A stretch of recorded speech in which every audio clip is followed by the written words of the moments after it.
Hello students, I am Dr. Vinod Kamble. In this video we are going to see the question objectives of research. मतलब research करने के क्या objectives होते हैं। सबसे पहला ऑब्जेक्टिव है to find out the solution to the problem. मतलब कि काफी सारे प्रॉब्लम जो होते हैं वो टाइम एंड अगेन हम लोग को फेस करने पड़ सकते हैं। जैसे मैंने आप लोगों को इंट्रोडक्शन वीडियो के अंदर एडवर्टाइजिंग में बताया था कि किस तरीके से एडवर्टीजमेंट में जो नया मीडिया फाइंड आउट किया उसमें कुछ टाइम के बाद में प्रॉब्लम आने लग गया और फिर बाद में उसके लिए दूसरा सॉल्यूशन फाइंड आउट करने लगे। फिर वो दूसरे सॉल्यूशन में भी प्रॉब्लम आने लग गया, फिर तीसरा सॉल्यूशन फाइंड आउट करने लगे। तो इस तरीके से बहुत सारे प्रॉब्लम जो होते हैं वो टाइम के साथ अराइज होते हैं और वो प्रॉब्लम्स को सॉल्व करने के लिए यहाँ पे रिसर्च किया जाता है ना। जैसे मैंने आप लोगों को बताया था कि रिसर्च के अंदर यहाँ पे डेटा कलेक्ट किया जाता है। डेटा किसके बारे में होता है, तो क्या प्रॉब्लम फेस हो रहा है और ये प्रॉब्लम क्यों हो रहा है उसके रीजंस के लिए डेटा कलेक्ट किया जाता है। डेटा कलेक्शन करना मतलब कि इंफॉर्मेशन कलेक्ट करना। फिर बाद में ये जो डेटा है इसको एनालाइज किया जाता है। एनालाइज करना मतलब क्या होता है कि वो डेटा जो है उसका प्रॉपर टेबल बनाया जाता है। जैसे यस कितने लोग बोल रहे हैं, ना कितने लोग बोल रहे हैं, उसका प्रॉपर एक टेबल किया जाता है।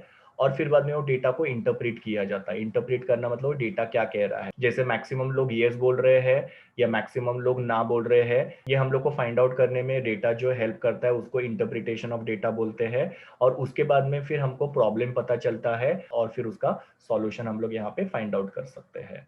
जैसे कि सपोज एक ऑर्गेनाइजेशन है जिसका सेल जो काफी ज्यादा कम होते जा रहा था। इसके लिए फिर उन्होंने डेटा कलेक्ट किया कि उनका जो सेल्स है वो डिक्लाइन क्यों हो रहा है।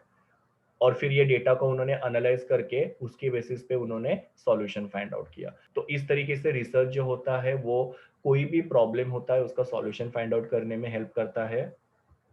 दूसरा है टू ऑब्टेन द इंफॉर्मेशन। अगर हम लोग को किसी भी चीज की इंफॉर्मेशन चाहिए रहती है और ये इंफॉर्मेशन इजीली अवेलेबल नहीं है, तो रिसर्च के थ्रू ये इंफॉर्मेशन हम लोग को अवेलेबल हो सकती है।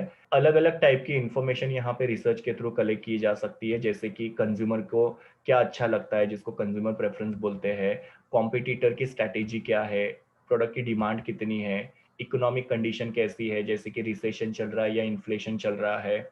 Okay, then rate of interest कितना चल रहा है, फिर बाद में ट्रेड पॉलिसी क्या है। तो ये सारी इंफॉर्मेशन कलेक्ट करने में यहाँ पे रिसर्च हेल्प करता है। और ये इंफॉर्मेशन जो होती है वो किसी भी मार्केटर के लिए या किसी भी बिजनेसमैन के लिए बिजनेस के डिसीजन लेने में काफी ज्यादा हेल्प करता है। जैसे consumer preference, demand, competitor strategy, ये सारे इंफॉर्मेशन से हमको पता चलता है कि कौन सा प्रोडक्ट बना के हम लोग को मार्केट में बेचना है। तो राइट प्रोडक्ट को हम लोग यहाँ पे बेच पाते हैं बिकॉज हमारे पास प्रॉपर इंफॉर्मेशन है। और वो इंफॉर्मेशन के बेसिस पे वो मार्केटर ने डिसीजन लिया और प्रोडक्ट को टाइम पे मार्केट में लॉन्च किया, तो उसकी वजह से उसके बिजनेस का ग्रोथ हुआ। तो इंफॉर्मेशन जो होता है वो हासिल करने में यहाँ पे रिसर्च हेल्प करता है। Next objective is to make the future prediction. Future prediction मतलब क्या, फ्यूचर का अंदाजा लगाना। तो रिसर्च के थ्रू बिजनेसमैन जो होते हैं वो पास्ट का और प्रेजेंट का डेटा कलेक्ट करते हैं और ये डेटा के बेस पे रिसर्चर जो फ्यूचर का प्रेडिक्शन करते हैं। जैसे कि सपोज किसी भी बिजनेसमैन को या मार्केटर को मार्केट में नया प्रोडक्ट लॉन्च करना है, तो उसके लिए वो मार्केट रिसर्च करेंगे जहाँ पे वो लोग कस्टमर के पास से डेटा कलेक्ट करेंगे और उसके बेसिस पे वो लोग अपने प्रोडक्ट का फ्यूचर प्रेडिक्शन करेंगे कि आगे जाके मेरे प्रोडक्ट को कितना डिमांड होगा।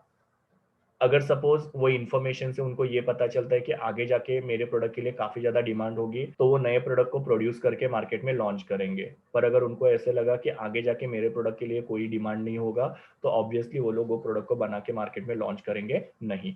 तो प्रोडक्ट को मार्केट में लॉन्च करना है कि नहीं, या मेरे प्रोडक्ट का आगे जाके किस तरीके से परफॉर्मेंस होगा, तो ये फ्यूचर प्रिडिक्शन करने में रिसर्च जो है वो बिजनेसमैन को हेल्प करता है। नेक्स्ट है to develop the new tools and concept. ना काफी सारी चीजें जो होती है वो अननोन होती है और ये अननोन चीजों को जानने के लिए रिसर्च जो होता है वो नए नए टूल्स और कॉन्सेप्ट जो होते हैं डेवलप करने में हेल्प करता है। इसके लिए एक्सप्लोरेटरी रिसर्च किया जाता है। एक्सप्लोरेटरी रिसर्च की वजह से हम लोग को नए इंसाइट्स पता चलते हैं, मतलब नई नई चीजें जो उसको हम लोग एक्सप्लोर कर सकते हैं, नई नई इंफॉर्मेशन को हम लोग फाइंड आउट कर सकते हैं। जैसे न्यूटन जो है वो एक एप्पल के पेड़ के नीचे बैठे थे और एप्पल जो है वो टूट के नीचे पड़ा और उसके बेसिस पे उन्होंने लॉ ऑफ ग्रेविटी जो है उसका इन्वेंशन किया। तो ये नया टूल और कॉन्सेप्ट उन्होंने इंट्रोड्यूस किया। उसी के साथ साथ अगर सपोज मुझे फाइंड आउट करना है कि यूज ऑफ मोबाइल फोन और मार्क्स इन एग्जाम इसमें रिलेशन है कि नहीं, तो रिसर्च करके मैं ये दोनों में रिलेशन है कि नहीं फाइंड आउट करूंगा। मैं लोगों को क्वेश्चन पूछूंगा मोबाइल यूसेज के बारे में और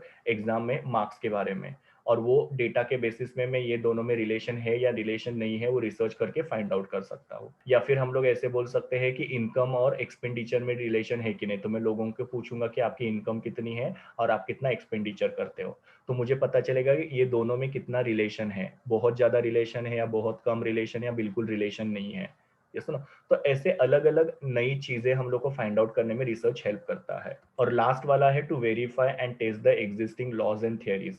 इसका मतलब है कि बहुत सारे लॉज और बहुत सारे थियरीज जो है वो काफी सारे लोगों ने डेवलप किए हुए हैं, और ये लॉज और थियरीज आज के टाइम में कितना रिलेवेंस होल्ड करती है या कितनी वैलिड है, ये फाइंड आउट करना भी बहुत जरूरी है।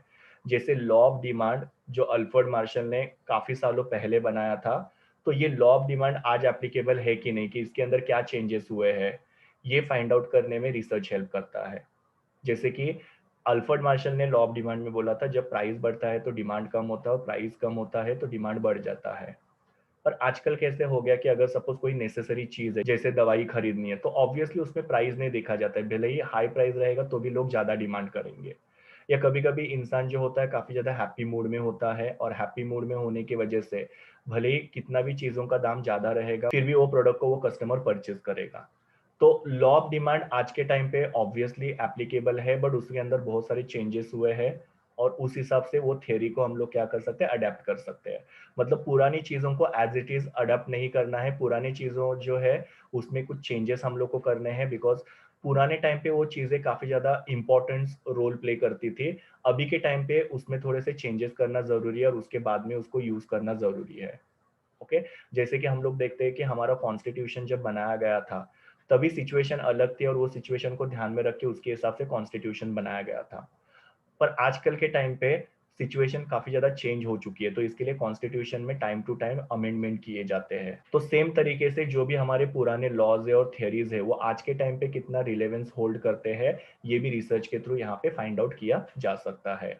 So these were all the objectives of research. ये मेरे यूआरएल है जहाँ से मैंने इमेजेस लिए हैं।